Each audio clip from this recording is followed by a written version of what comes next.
우리 하나님의 말씀 미가서 4장입니다. 1293면 미가서 4장 1293면 교독을 합니다. 끝날에 이르러는 여호와의 전의 산이 산들의 꼭대기에 굳게 서며 작은 산들 위에 뛰어나고 민족들이 그리로 몰려갈 것이라.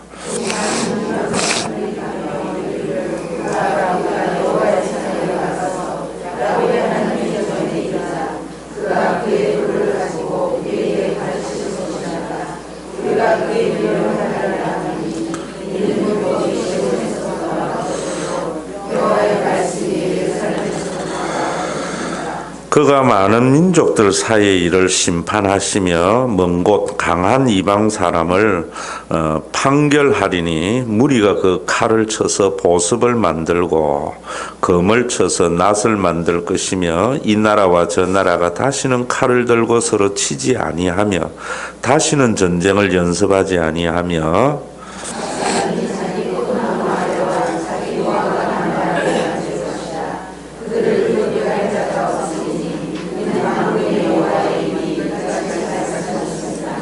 만민이 각각 자기의 신의 이름을 의지하여 행하되 오직 우리는 우리 하나님 여호와의 이름을 의지하여 영원히 행하리로다.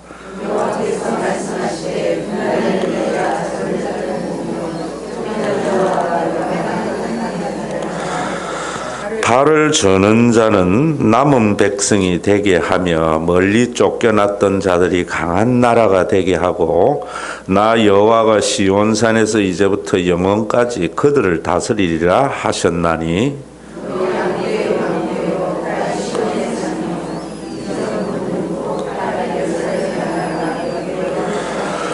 이제 내가 어찌하여 부르짖느냐 너희 중에 왕이 없어졌고 내 모사가 죽었으므로 내가 해산하는 여인처럼 고통함이냐.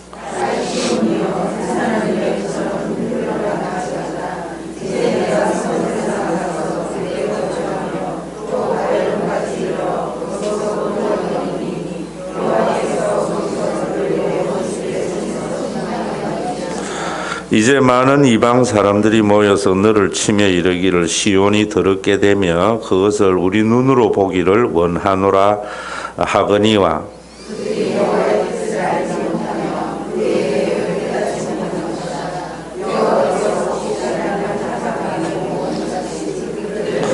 함께 읽습니다.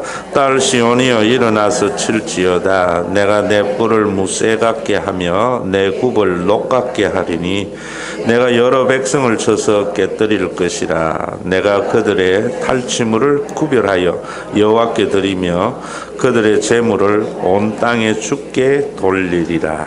아멘. 여러분들이 미가서를 읽을 때에 미가가 하나님의 영에 의해서 설교를 한다 이렇게 보시면 됩니다. 그리고 그 설교에는 언제나 예언적인 요소가 있습니다. 예언적인 요소를 하기 위해서 현실에 대한 직관, 그 시대가 어떤 시대인가 하는 것에 대한 제대로 된 판단이 있습니다. 언제나 우리가 판단할 때에는 우리의 사회적인 통념이 아니고 하나님의 눈으로 그 시대를 바라봐야 돼요. 그래서 우리가 1장에서부터 3장, 특히 2장에 보면은 지난주일도 말씀을 드렸지만은 이스라엘의 지도자들이 밤새도록 재질궁리만 한다. 어떻게 하면 더 많은 사람들의 눈물을 흘려서 돈을 좀 벌어볼까. 그러다가 날이 밝으면은 자기가 가지고 있는 힘을 이용해서 그것을 실행한다. 그래서 약한 자들의 밭을 빼앗고 재산을 탈취해가고 편안히 집에 있는 부녀들을 내어 쫓아서 힘들게 한다. 그 시대에 일어나는 일들을 미가가 그렇게 지금 질책하는 겁니다. 요즘 우리나라도 보면 좀 그런 부분들이 참 많은 것 같아요. 미가 시대와 같이. 이 미가 시대에 여로보암과 우시야 시대의 경제적인 번영으로 인하여 많은 사람들이 참 물질의 그 혜택을 누렸던 사람들입니다. 그러다가 점점 불경기로 빠져들면서 지도자들은 돈맛을 알아가지고 백성들을 사랑하기보다 그 돈을 어떻게 하면 더 많이 모을까 궁리하는 그런 모습들.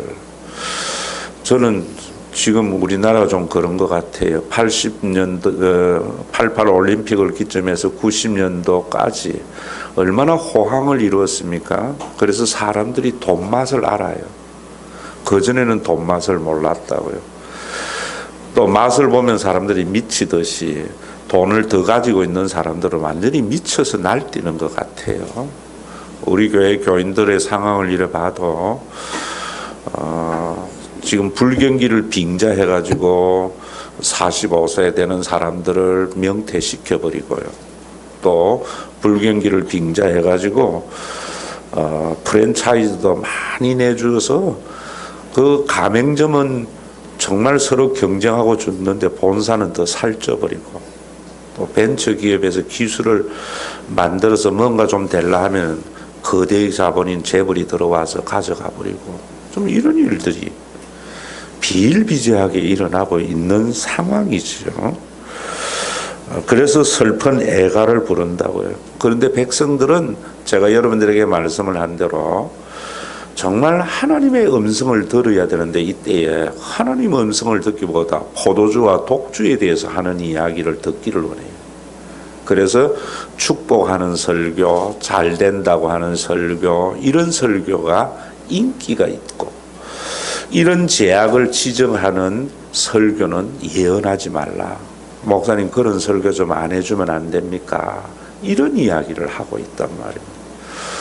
미가 시대의 상황이나 오늘날 시대의 상황이 똑같아요. 그런데 3절에 가면 3장에는 더 구체적으로 이야기를 하고 있습니다. 언제나 우두머리와 지도자들의 본분은 공의, 정의입니다. 공평해야 돼요.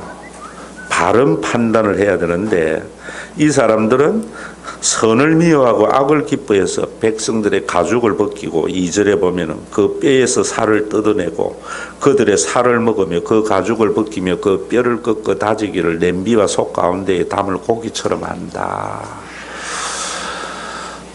여러분, 이런 시대가 미가 시대였어요.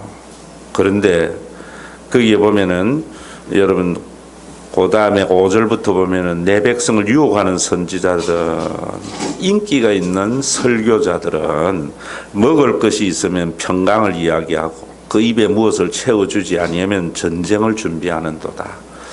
자기 마음에 안 들면은 그래 믿어가지고 복 받겠느냐, 그래 믿으니까 네가 복을 못 받는 거지, 이런 전쟁이나 선포를 하고, 뭔가 자기에게 이익이 되고 유익이 되어지면은 하나님의 은혜와 복을 받았다, 이런 이야기는 한단 말입니다. 이런 사람들은 영적으로 어두워서 밤을 만난 것과 같다라고 이야기를 해요.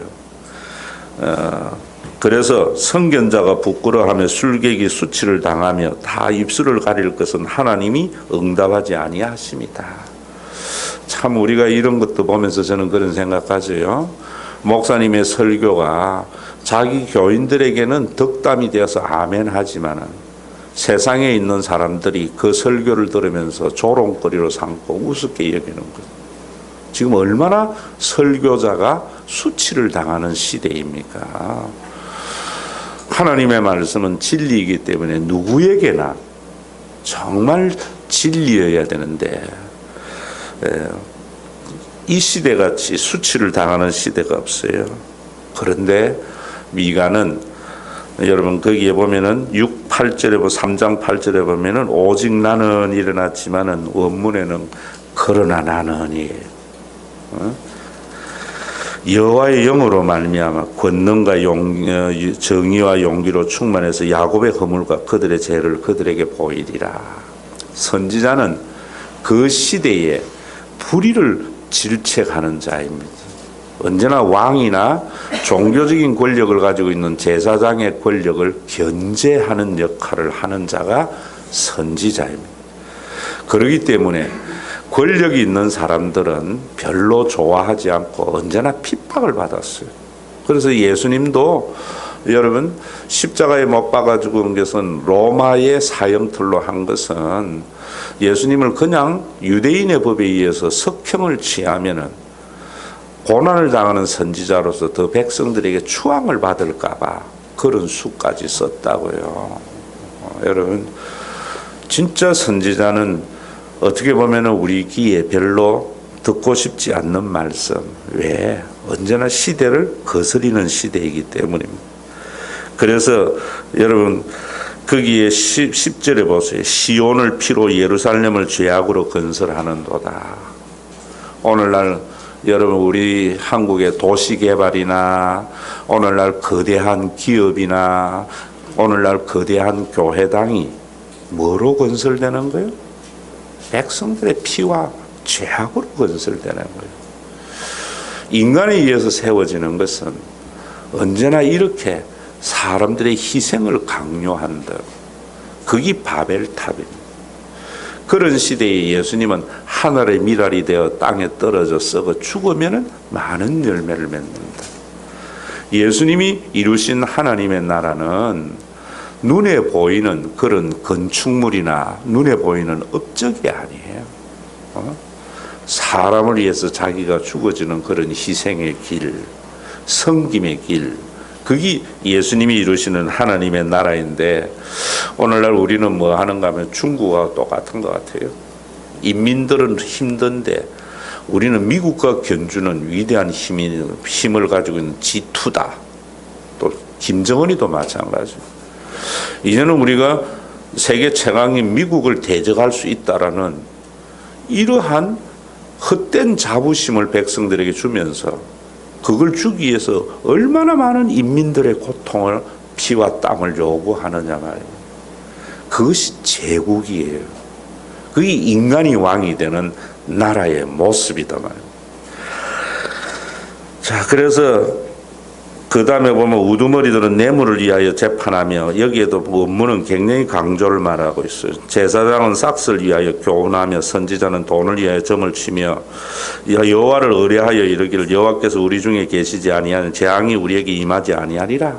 하나님 우리와 함께 하는데 우리에게 무슨 재앙이 임한다는 말이냐 라고 이야기하는 그들에게 지금 미가는 뭔가 하면 12절에 보면 너희로 말미암아 시온을 갈아엎어 밭이 되고 예루살렘을 무더기가 되고 성전에 사는 숲굴의 높은 곳이 되리라. 철저하게 망하리라. 심판한을 선포했어요. 자, 여기까지면은 여러분 성경은 얼마나 우리가 참 비참한 일입니까? 그래서 여러분들에게 먼저 제가 한 가지 미가를 다 읽을 때 놓치지 말아야 하는 것. 요나에서는 여러분들이 놓치지 말아야 하는 것 뭐라 그랬어요? 내 혈연의 가족만 아는 것이 죄악이라는 것을 알아야 됩니다. 요나서를 읽으면서. 미가서를 읽으면서는 뭔가 하면은 하나님의 심판은 하나님의 말을 안 듣는 백성들을 심판하고 교인을 심판하는 것이 아니라 이 말 잘 들으세요. 앞으로는 절대로 여러분들이 그런 것에 넘어가지 말고요. 공의롭지 못한 사회를 심판하시는 하나님, 공정하지 못하는 공동체를 심판하시는 하나님을 믿어야 돼요. 다시 말하면 금수저, 흙수저, 유리천장이 있는 시대를 심판하시는 하나님이에요. 황폐하게 해요. 여러분 이런 것들이 교회 와서 우리가 들어야 할 말씀이에요. 자, 그런데 하나님께서 심판을 하는가? 끝내버리는가? 그런 게 아니에요. 이제 그게 사장이라고 해요. 그 심판을 하고 끝날에 종말, 이게 종말 사상입니다. 종말에 되면은 사장에 보세요. 여호와의 전에 산이 산들의 꼭대기에 굳게 서며 작은 산들 위에 뛰어나고 민족들이 그리로 몰려갈 거다. 곧 많은 이방 사람들이 가며 이르기를 오라 우리가 여호와의 산에 올라가서 야곱의 하나님의 전에 이르자. 자 보세요. 이렇게 하나님께서는 혈연 가족의 공동체로 변화 못된 유대교를 심판해버리고요. 많은 이방인들을 불러서 하나님의 성전으로 모여서 하나님께 찬송과 영광을 돌리게 하는 메시아의 시대가 도래할 거다. 미가는 그렇게 말해요. 이번에 고난주간에 여러분들에게 미가서에 나타나는 메시아에 대한 쭉 설명을 제가 하겠는데, 오늘도 여러분들이 그냥 리허설 정도로 지금 듣고 있는 거예요.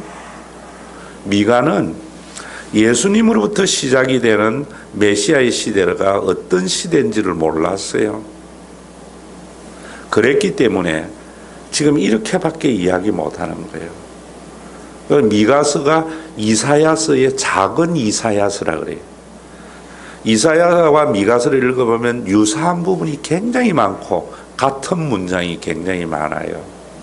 그 이사야에도 보면은 마지막 메시아의 시대가 되면은 많은 이방 민족이 보화를 가지고 예루살렘으로 몰려올 거다라고 이야기를 해요. 자, 이런 말씀도 얼마나 그 말씀을 듣는 사람들에게는 신나는 일이에요. 예수님께서 이 땅에 오셨을 때에 동방박사 세 사람이 황금과 유황과 몰약을 가지고 예수님에게 오는 것이 무엇을 상징하는가 하면 지금 미가와 이사야의 예언이 예수님에게서 이루어진다는 거예요. 여러분, 정말 예수님이 이 땅에 오심으로 말미암아 우리는 이방인이었잖아요. 유대인이 아니었잖아요.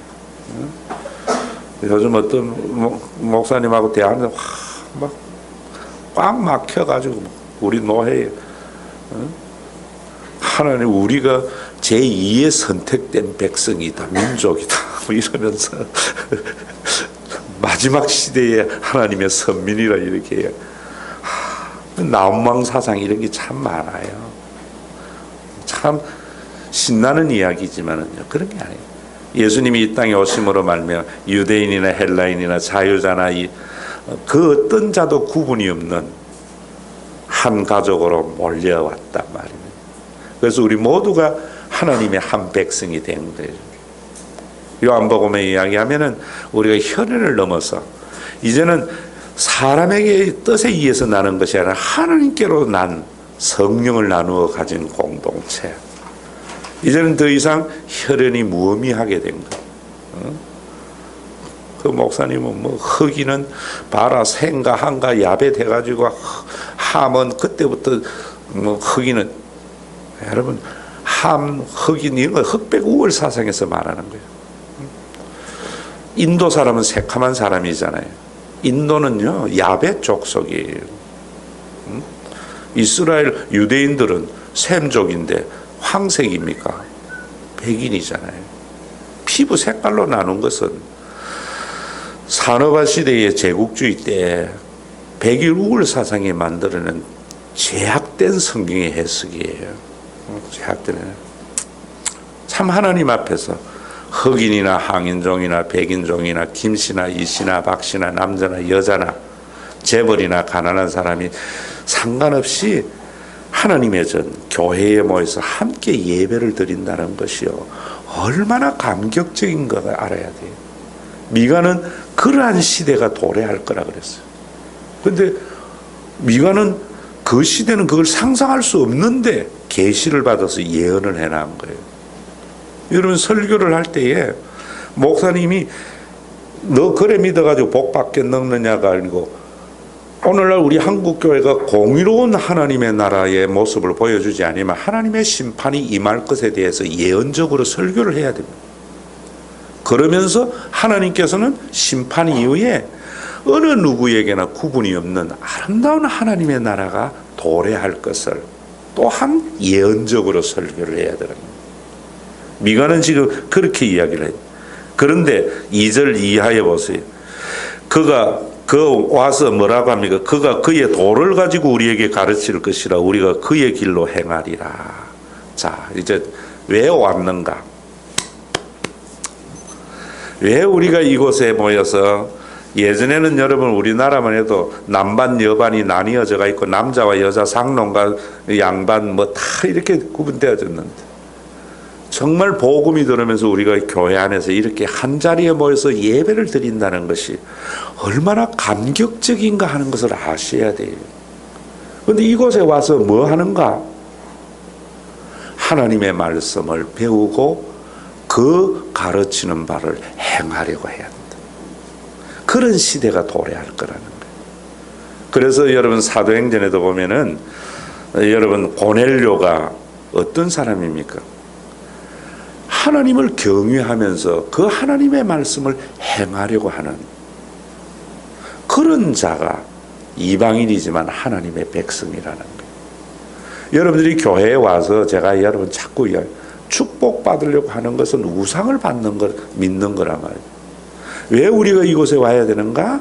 하나님의 말씀을 들어서 이제는 더 이상 우리가 김씨나 이씨나 박씨나 흑인이나 백인이나 가진 자나 가지지 못한 자가 구분 없이 다 한 가족이 되어져서 하나님의 진리의 말씀을 따라서 피차 섬기며 서로 사랑하며 살아가려고 하는 그 도를 행하려고 와야 된다. 그런 시대가 도래할 거다 그랬어요. 사도행전에 그런 시대가 도래했는데 그 이후에 교회는 또 다른 계급으로 나뉘어 버리는 거예요. 자, 그래서 예수님께서도 뭐라는가 하면 씨 뿌리는 자의 비유. 하나님의 나라는 하나님의 말씀을 듣고 행하려고 하는 곳에 하나님의 나라가 임하는 거예요. 이전 여러분들이 교회에 올 때에 뭐 해야 되는가 하면은 진짜 하나님의 말씀을 가르침을 받아서 그 도에 행하려고 교회 와야 돼. 목사님 설교 들으면 꼭 강의하는 것 같아요. 그냥 가르치는 거예요. 하나님의 말씀. 복 받는 비결을 가르치는 게 아니에요. 공의로운 하나님의 나라가 이루어지도록 하나님의 나라의 법도를 가르치는 거예요. 그럼 여러분들은 뭐 하려고? 행하려고. 아멘 해야 돼요. 내 생각에 틀린다고 해서 목사님 생각 그렇게 하면 안 돼요. 하나님의 말씀을 행하려고 그 시온에 모이는 새로운 공동체.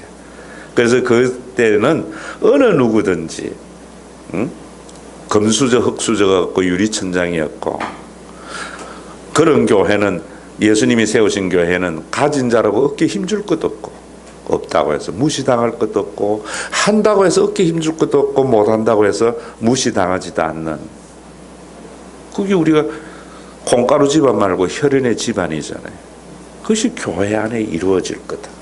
미가야가 이야기하고 있다.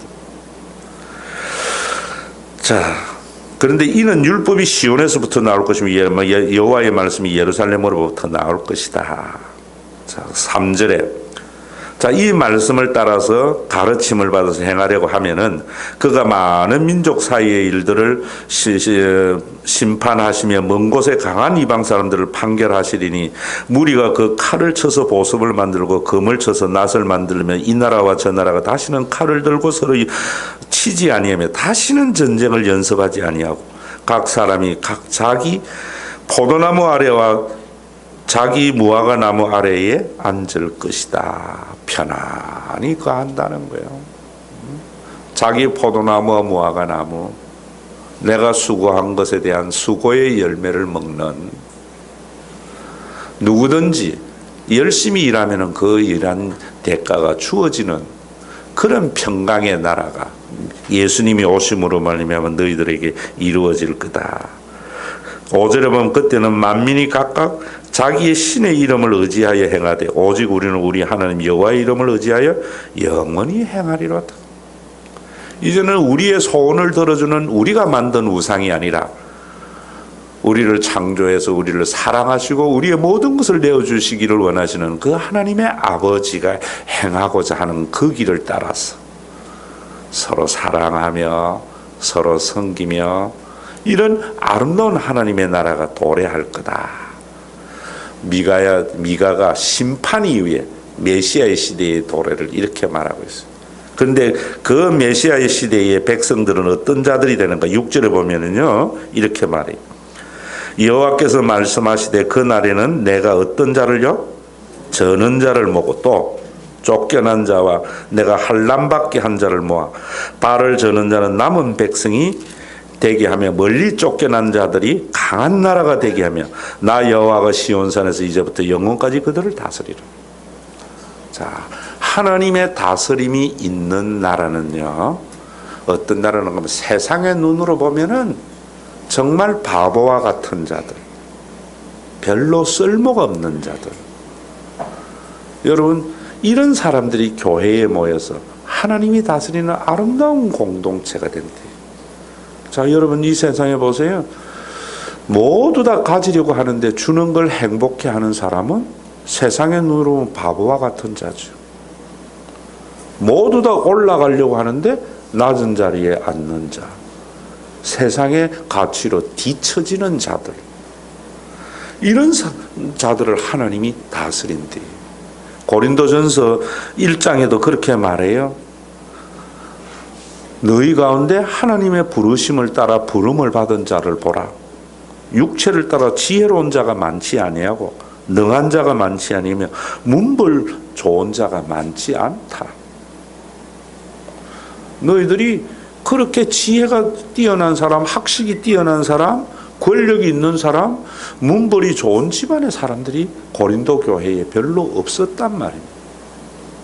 그런데 고린도 교회는 와서 지식 자랑하고 무슨 자랑하고 막 이런 자랑, 나는 아볼로파 이런 파 이러니까 바울이 너 참 웃기는 찐빵이구나. 세상 사는 사람들에 비하면 너희들이 얼마나 약하고 연약한 자일까를 한번 봐라 이 말입니다.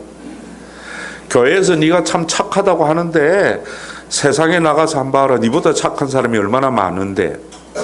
응?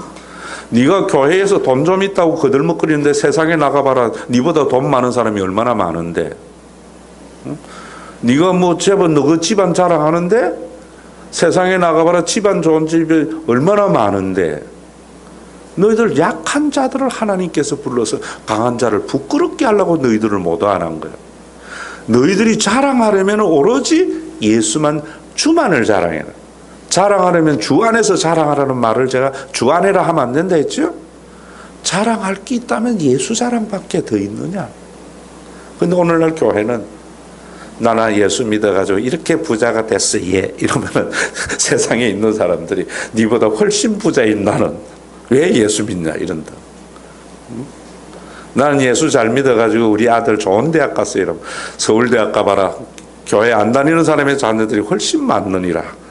우리끼리 앉아가지고 지금 웃기는 찐빵의 소리를 하고 있는 거예요. 그런 사람들에게 뭔가 자랑할 것이 있다면은 정말 공평한 하나님의 나라를 가져오고 연약하지만 우리를 불러서 하나님의 자녀 삼아준 예수만을 자랑해야지.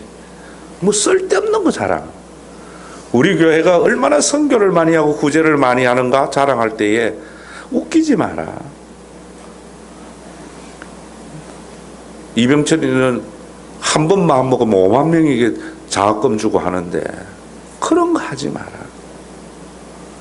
정말 자랑하려면 예수님 때문에 우리가 있는 사람에게 비굴해지지 않고 없는 사람에게 무시하지 않는 이런 삶을 살게 되는 것.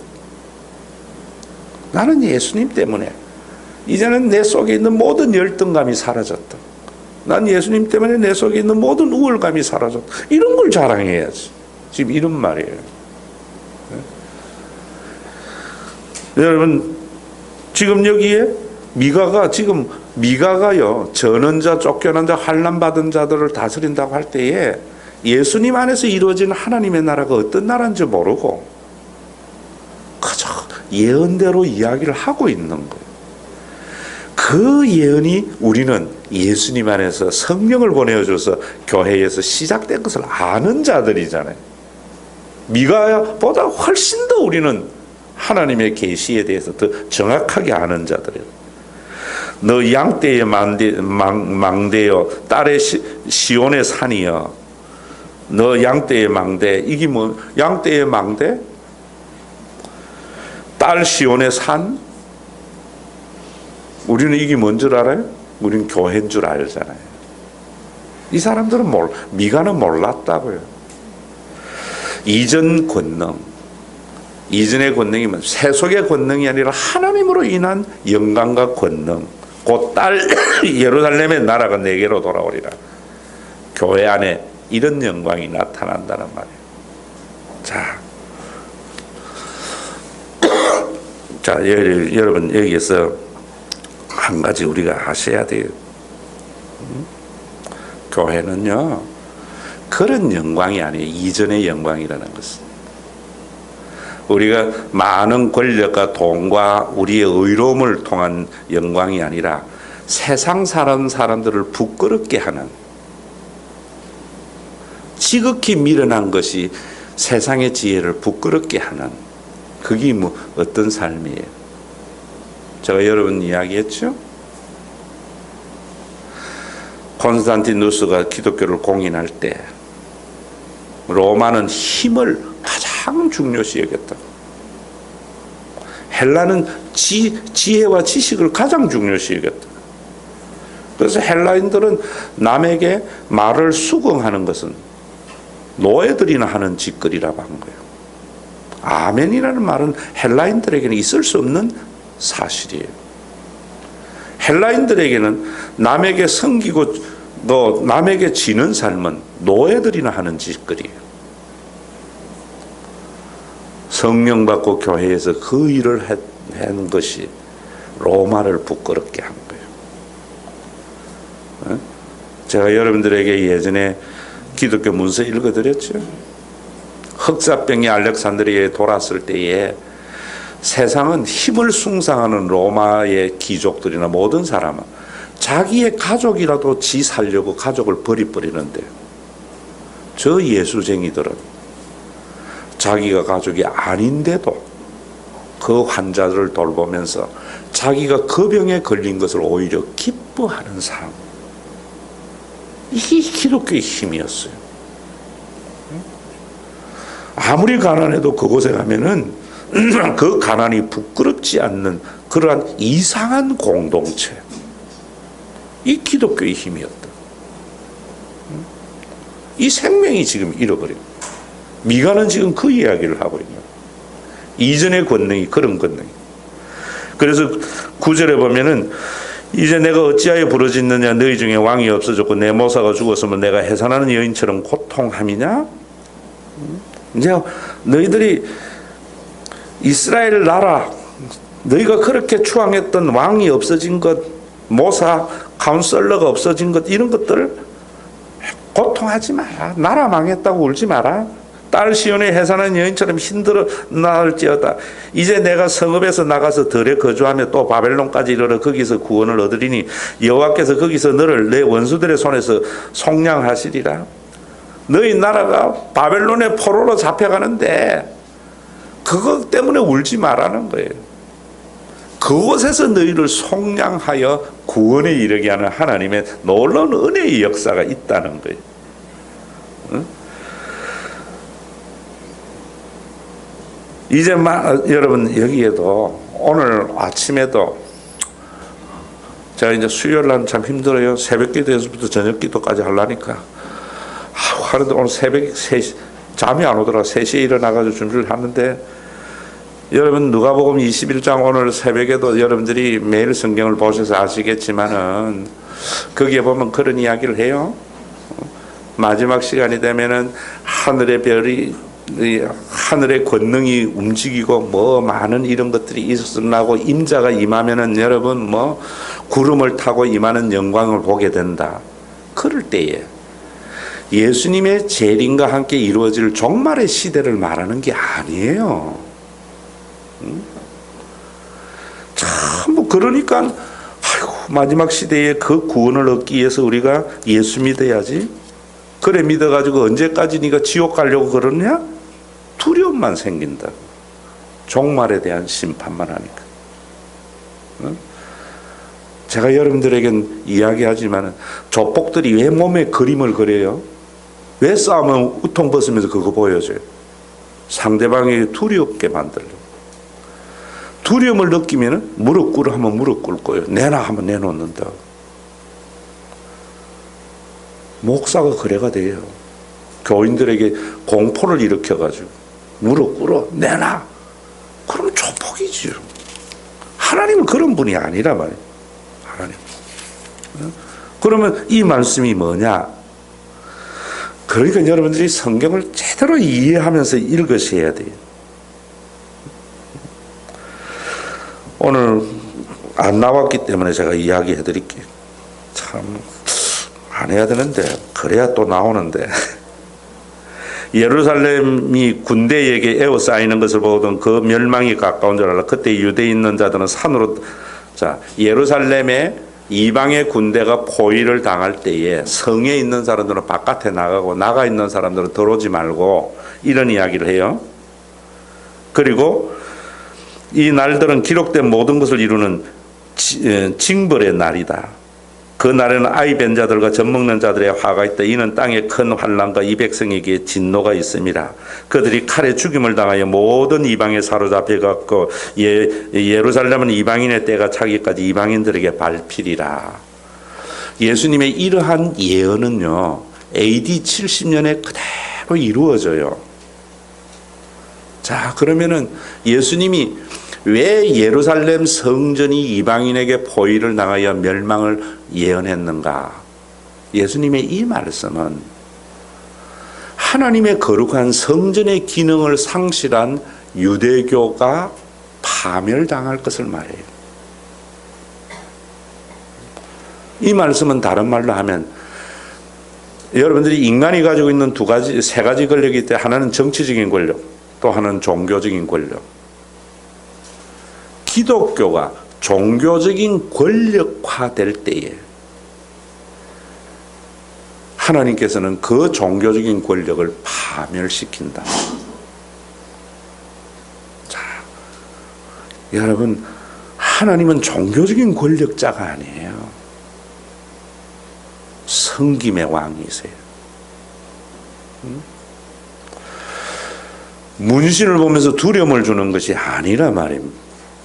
가치 없는 자에게 모든 것을 내어주심으로 상대방을 감동케 하시는 하나님. 그래서 자원과 기쁨으로 하게 하는 하나님. 예루살렘의 파멸을 예수님이 예고한 것은 권력화된 교회의 파멸을 이야기하는 거예요. 앞으로는 그런 것에 여러분들 그 다음에 뭐라고 또 이야기하는가 하면은요, 이를 성신에는 징조가 있고 땅에서는 민족들이 바다와 파도의 성난 소리로 인하여 혼란한 중에 공고하리라. 사람들이 세상에 임할 일을 생각하고 무서워함으로 기절하리라. 이는 하늘의 권능들이 흔들리겠습니다. 이러니까 자 보세요. 좀 더 요한계시록이나 이런 데 또 마태복음에는 뭔가 하늘의 별들이 빛을 잃어버리고 권능이 흔들리고 이러니까 야, 마지막 시대에 굉장한 자연의 재앙과 함께 일어날 거다. 그래서 요즘 또 환경자 중에 예수 믿는 사람은 오늘날 우리가 이렇게 막 오염을 시키면은 해가 빛을 잃어버리고 이렇게 해서 결국 자연이 파괴되고 이른다고. 이런 공포를 일으켜서 환경 보호하기 위해서 있는 게 아니에요. 이 말씀은, 예수님의 이 말씀은 이사야 13장에 보면은 바벨론이 멸망을 당할 때에 해가 빛을 잃어버리고 이런 일들이 일어난다고 그랬고요. 이사야 34장에 가면은 열국과 에돔을 멸망시킬 때에 하늘이 진동하여서 파멸에 이른다는 이런 표현이 있어요. 그럼 이 말을 들어가지고 하는 말은 뭐냐면은요, 정치적인 권력이 파멸하게 된다. 예수님 때문에.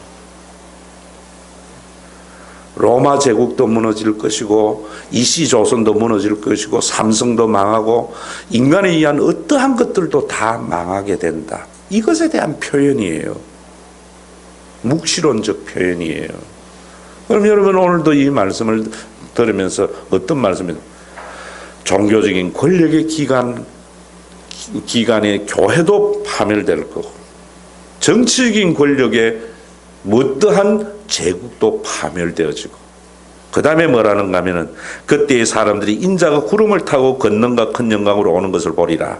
이런 일이 되기를 시작하거든 일어나 머리를 들라 너희가 속량이 가까웠느니라. 오늘 아침에 본문에 누가복음 보면은 인자가 구름을 타고 온다니까 옛날에 문자 이대로 해가지고 하늘에 구름이 비 온 뒤에 노을에서 지면은 저 구름 타고 예수님 올까봐 이제 재림이 가까웠대. 구름을 타고 온다는 표현은 묵시론적 표현은 하나님의 운반체를 구름으로 언제나 묘사하고 있어요. 구름을 타고 인자가 와서 하나님의 권능과 큰 영광으로 오는 것을 본다라고 이야기할 때에 인자가 구름을 타고 이래 온다는 이 말씀은 다니엘서 7장 13절과 14절에 대한 말씀의 인용과 예언의 성취를 말하거든요. 그 다니엘서 보면은 사람과 같은 인자가 구름을 타고 하나님의 존전으로 나아가는 거예요. 자, 이 말 여러분 잘 들으세요.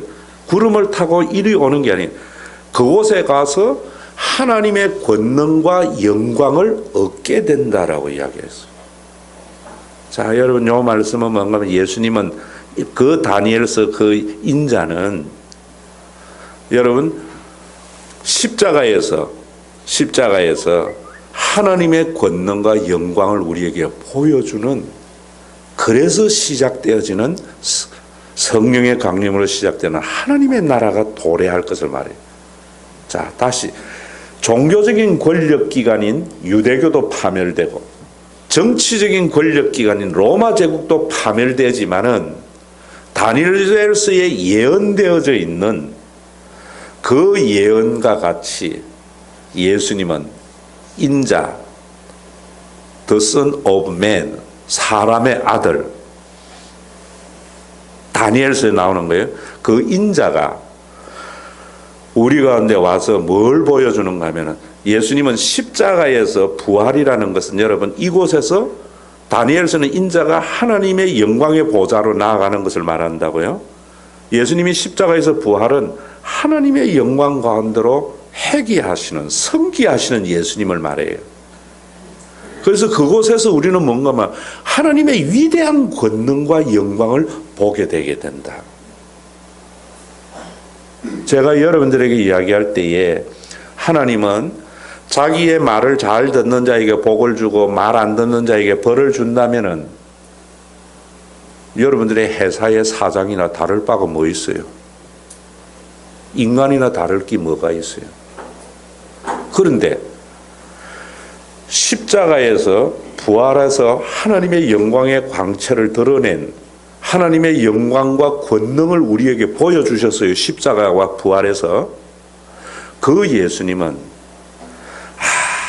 아무런 가치가 없는 자에게, 아무런 쓸모가 없는 자에게 어떠한 것도 대가를 바라지 않고 자기의 모든 것을 내어주는 행위를 한 거예요. 그래서 그 십자가는 하나님의 독특한 거룩함과 영광을 나타내는, 인자가 권능과 영광을 드러낸 것과 같은 그 영광의 광채를 바라봐야 돼요. 그걸 여러분들이 보는 순간 우리의 삶에는 놀라운 하나님의 나라가 시작이 되어져요. 지금 미가가 이야기하는 것이 그런 거예요. 여러분들이 하나님의 말씀에 가르침을 받아서, 그 하나님의 말씀의 가르침이라는 것은 고린도전서 1장에 가면 십자가의 도라고 이야기하고 십자가의 말씀이라고 해요. 십자가상에서 나타나 있는 하나님의 계시의 사건. 이거 굉장한 역설입니다. 그 영광의 광채를 바라보는 순간 우리는 하나님 앞에 굴복해서 하나님은 우리의 왕이시요, 이럴 때 우리는 그때부터 내가 할 수 있는 그 능력 안에서 자원하고 기쁜 마음으로 피차 섬기고, 내가 섬겼는데 상대방은 섬기지도 않고 뺀질뺀질 할지라도 속은 상하지만은 그것 때문에 타다지도 아니하고 내 몫에 태인 십자가를 지고 묵묵히 걸어가는 그 하나님의 나라가 예수님의 십자가로부터 시작이 되는 것을 미가는 말했는데 미가는 몰란 거예요. 그러니까 다니엘서와 같은 이런 것을 말할 수밖에 없었다. 그런데 바울은 고린도전서에서 그 미가의 말씀, 다니엘서의 말씀, 이사야의 말씀, 그것이 예수님 앞에서 이루어졌고, 그 이루어진 하나님의 나라가 어떻게 이루어졌는가 보니까 나는 옛날에는 바울은 하나의 종교적인 권력의 기관을 가지고 종교적인 강대국을 만드는 것이 자신의 꿈이었고, 정치적인 권력을 무너뜨리는 게 자신의 꿈이었는데 그 힘이 아니고 정말 그 하나님의 은혜 아래서 하나님의 다스림을 받으려고 하는 그 순간 예수님만을 자랑하게 되고, 다른 사람과 비교하지 않고 내 몫에 태인 십자가를 지고 나의 달리는 결과 주 예수께 받은 바 은혜의 복음을 전가하는 그 일에는 묵묵히 걸어가는 그런 삶들. 오늘날 기독교 안에도 이런 것들이 너무나 많아요. 또 여러분들이 개인적으로도 십자가를 보면서 그 하나님의 사랑을 알게 되면은, 옛날에 내가 자식이 대학 떨어진 것, 내 사업이 좀 안 된 것, 이런 것들이 나에게 참 고통이잖아요. 우리의 모든 고통은 환경이잖아요. 응? 왜 그렇습니까? 그것을 절대화하기 때문이에요. 근데 사람들은 그 절대화도 이렇게 생각하는 거예요. 우리가 이 세상에 그 절대화하는, 여러분, 어떤 사람들은 그 가난 그거 중요한 거 아니야. 더 중요한 것은 건강 잃어버리면 다 잃어버려. 그런 것은 뭐냐면은, 여러분, 건강이나 가난을 중요시 여기는 사람은 돈을 절대한 가치를 두는 사람이고, 건강 잃어버리면 모든 걸 잃어버린다는 건 건강을 절대적인 가치를 두는 사람이, 이 가치의 충돌이라고. 성경은요 그런 게 아니에요. 성경은 우리의 절대의 가치이신 예수 그리스도, 십자가에서 계시되는 그 하나님의 인자의 영광을 우리가 알고 받아들이는 순간, 우리가 그렇게 옛날에 귀하게 여기던 것들이 별거 아니게 느껴져요. 상대화된다. 오늘 기독교에는 세속의 가치를 상대화하지 못함으로 말미암아 하나님의 나라가 도래하지 못하게, 그 도의 가르침을 따라서 순종하며 살려고 하지 않고, 우리 시대가 만들어낸 절대적인 가치에 매여서 하나님마저도 그것을 가져다 주는 하나의 운반체 정도 도구화시켜버리고 수단화시켜버린 시대라고요. 그러다 보니까 교회에 와서도 뭔가 하면은 자기의 소원이 이루어지려고 하다가, 그래서 목사님들하고 여러 일해 보면 참 별 희한한 목사들 많아요. 주로 사모들이 무당이 많더구만. 어려우니까. 아니, 심야기도 그러한대요. 기도 제목 다 헌금 봉투에 넣어놓으면 사모가 그걸 보면서 말씀 주고, 그래 이번에 대학 갈 거야, 걱정하지 마, 이게 기도래. 아니, 여러분, 웃을 일이 아니, 정말 이런 비일비재하게 있는 거예요. 그래서 쫙 모였다가 몇 분 틀리고 나면 또 몇 명대로 확 나가고, 하나님의 말씀의 도가 없는 거예요. 그러니까 선지자들이 돈을 위하여 점을 친다는 것, 이 시대상인 것 같아요. 이건 지금 우리 웃지만, 어떤 사람들 어디에 가면은 용해, 그 목사님이 기도하면 정확해, 그 목사님이 기도해주면 다 해결돼, 안나.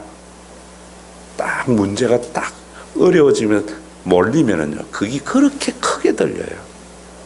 그게 그렇게. 그런 사람에게는 아무리 이 말을 해줘도 소용이 없기 때문에 나는 가도록 내버려둬요. 안타까움이지만 어쩌겠어요.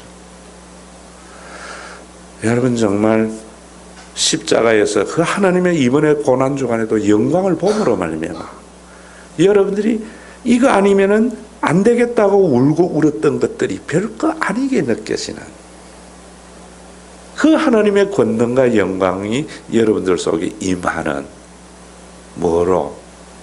말씀과 기도와 찬양으로. 오늘 저녁에도 오셔서 정말 예수는요 복 받기 위해서 믿는 게 아니에요. 미가는요 하나님의, 이방인들이 하나님의 가르침을 받아서 그 도에 행하려고 수많은 사람들이 몰려왔다 그래요. 그 복음의 전도의 시작인 사도행전에도 고넬료는 그런 사람이었다고요. 그런 사람이었다.